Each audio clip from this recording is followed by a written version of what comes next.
Exactly. Members of the jury, the only person targeted on October 2nd, 2014 was William James. William didn't go to the 7-Eleven looking for trouble, but trouble came looking for him. Came looking for him when the defendant, Pete Mitchell, and had an opportunity to leave the parking lot, stopped and assaulted Mr. James with a flashlight, and all over a little spilled sweet tea. Now, the prosecution in today's case had to prove to you, or we charged the defendant with 2 crimes. First-degree assault and disorderly conduct. For the first charge of assault, we have to show that the defendant acted with the intent to cause serious bodily injury, that he did cause serious bodily injury, and that he did so with the use of a deadly weapon. For the second one, we have to show you that the defendant knowingly, intentionally, or recklessly fought with Mr. James, and he did so in a public place. We have to prove that to you today beyond a reasonable doubt. And you're all smart people. You've heard the evidence. I'm sure you can come to the same decision that we're going to ask you to give today. Find the defendant guilty for those 2 crimes. Thank you. Thank you. Who will close for the defendant? Monica Bracy, Your Honor. One moment, I need to set up the courtroom for just a moment. Yeah, Take your time.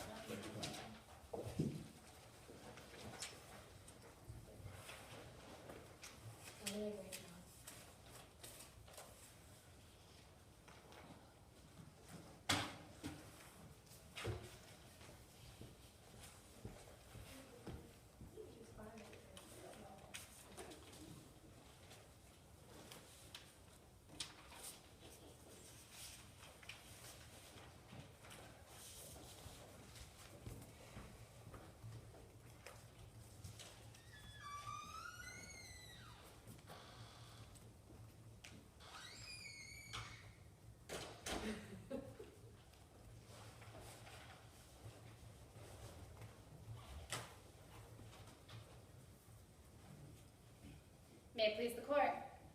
Your Honor, members of the jury.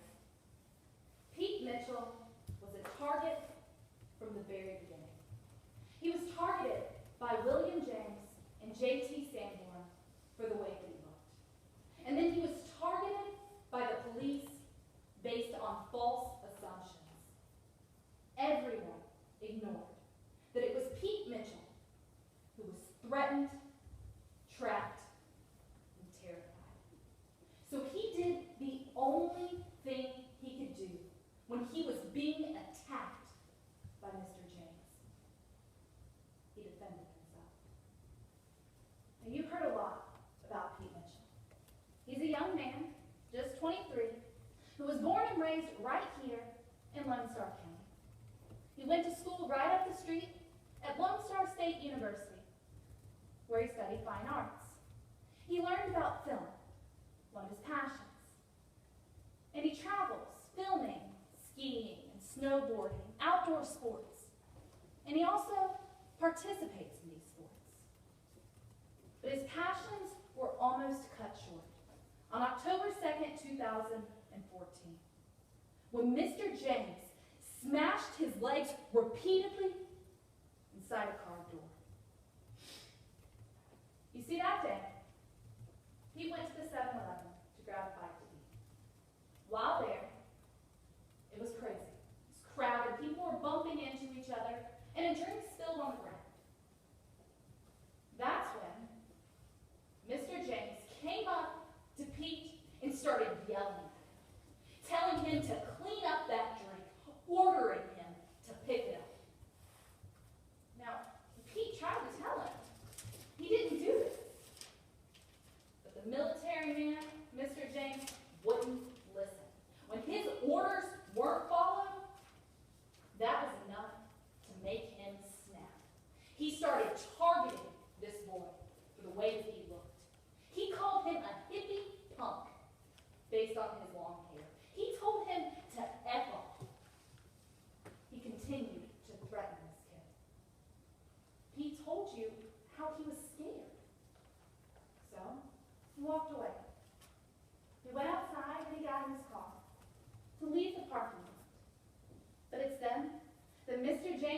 friend chased Pete down.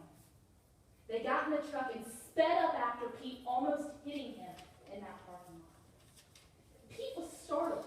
He slammed on his brakes, not knowing what was about to happen.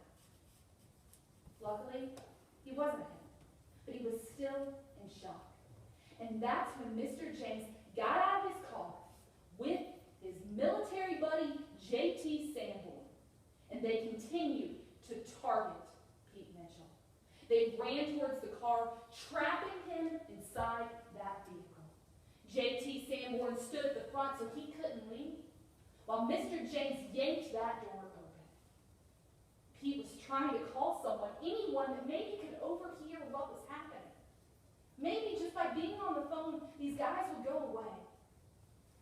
But they didn't. Mr. James took that door and started slamming it into Pete's legs repeatedly. Pete took the stand today and told you how he was scared for his life. He told you how he thought his legs were about to be shattered.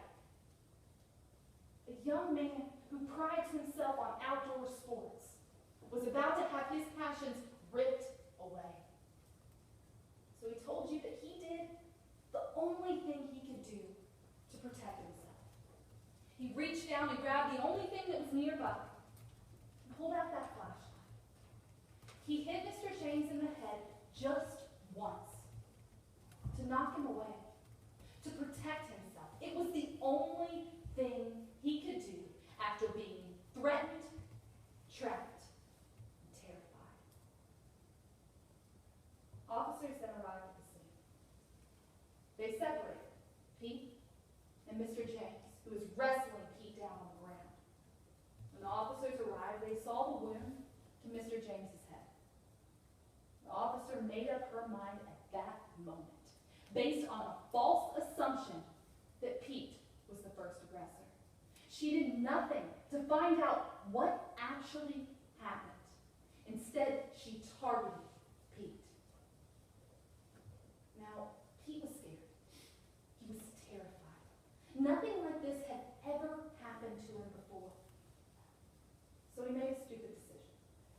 He lied to the officer about driving that night because he was scared about driving without a license. He lied about the flashlight because he saw blood on Willie James. But these stupid lies that he made right after he was attacked, right after he had to defend himself, those lies are not proof of his guilt. After just a moment to think about what happened, he took the stand today and he told you the truth. But today, the prosecution is trying to turn everything around on Pete. Today, they are trying to target him without evidence, ignoring the fact that he was threatened, trapped, and terrified. Now, because the prosecution has charged Pete with first-degree assault and disorderly conduct, it is the state and the state alone who holds the burden of proof. That means proving to you, beyond a reasonable doubt, each and every element of the crimes charged. For first-degree assault, that means proving that Pete acted with the intent to cause serious bodily injury. That he actually caused that serious bodily injury. And that he did so through use of a deadly weapon. Now, to prove to you disorderly conduct, they must prove that Pete knowingly, intentionally, or recklessly engaged in a fight in a public place. They must prove all of this beyond a reasonable doubt. The highest burden in our entire judicial system. But there's also a defense to both of these crimes. Self-defense. And the way that works in our judicial system, in Lone Star, is that once we give you evidence of self-defense, it is the state that must disprove self-defense. Prove to you that this is not self-defense.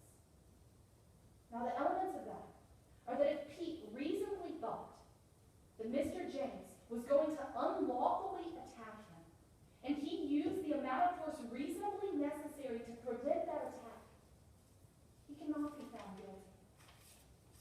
today you heard just how he defended himself. You see, he was threatened in that 7-Eleven. And then he was chased down in that parking lot. He was trapped inside his vehicle. He was outnumbered by 2 different men. And then he had his legs repeatedly smashed over and over and over again with that car door. He was terrified. He thought his legs were about to be shattered, and there was only one thing he could do to protect himself. So he grabbed that flashlight and hit Mr. James just once. Not to hurt him, not to cause any specific type of harm, just to get him away. We explained to you self-defense today. We provided you with that evidence, and now it was on the prosecution to prove that this was not self-defense. But they failed to meet their burden. You see, beyond a reasonable doubt, that highest burden that our judicial system has means that there can be no other reasonable explanation for what happened on October 2nd, 2014. But today you saw that there are many reasonable alternatives to the prosecution's theory. And that's because they ignored the fact that Pete was threatened, trapped, and terrified. They ignored that he acted in self-defense. He did the only thing he could do. And today they are targeting Pete. They tried to prove their case through 2 different witnesses. First, you heard from Officer McNulty. Now, she was the responding officer to the scene. And during her testimony, my co-counsel at the beginning of today's trial asked you to keep in mind a question. What did she ignore as she started to target Pete? Well, today you learned that she ignored all the protocol in the book. When she arrived at that scene, she didn't use gloves. She didn't put on anything in evidence bags. She only collected one single piece of evidence while she was there. She didn't interview these crowds of people who saw the fight. Instead, what Officer McNulty did was see Mr. James, pick up a flashlight, snap a picture of that injury, and her investigation was done. She ignored anything that could possibly tell her what happened. Now, it may be Pete Mitchell who made the stupid decision to lie to the officer. But it is Officer McNulty who made the conscious decision to ignore anything that could possibly tell her the truth about what happened. She ignored the fact that Pete was threatened, trapped, and terrified. Now, the next witness that the state relied on to try to prove their case to you today was the alleged victim, Willie James. Now, during his testimony, my co-counsel asked you to keep in mind what doesn't add up here.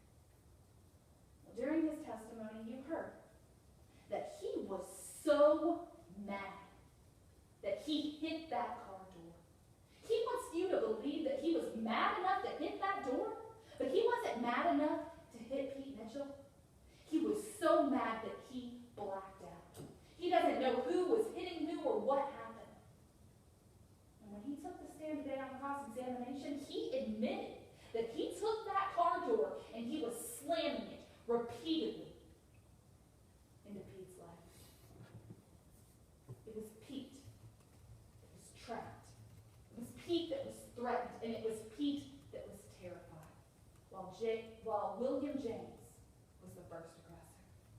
The state failed to prove their case to you today. Now, after the state presented their case, we had the opportunity to call our own witnesses. And keep in mind, we the defense, we don't have a burden. We didn't have to call a single witness today, because we don't have to explain to you exactly what happened. That is on the state and the state alone, because there is a presumption of innocence, of Pete's innocence. But today we did call witnesses to show you what the prosecution ignored. First, we called Kelly Bradshaw. She was an eyewitness who saw what was going on. She arrived right after Pete was threatened, and she personally saw him trapped behind that she saw Mr. James swing at Pete. She saw Mr. James attacking Pete. Next, we called Pete, and he told you what he did in those moments that he was attacked. He explained to you that he acted in self-defense, that he did the only thing he could do after being threatened, trapped, and terrified. He protected himself.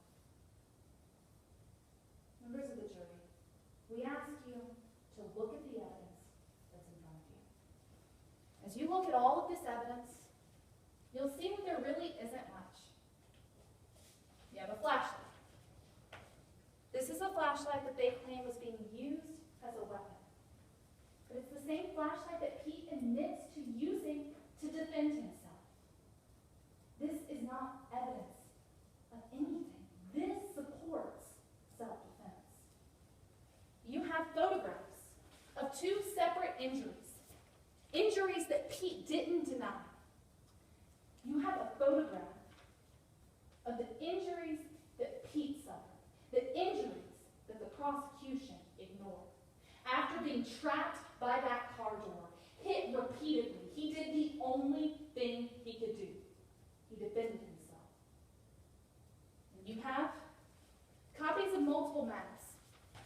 All they do is show you what the state ignored. All they do is show you that the state did not do their job, that the officer ignored facts about the scene. But it doesn't matter which map you look at. They all tell you the same thing, that this is self-defense.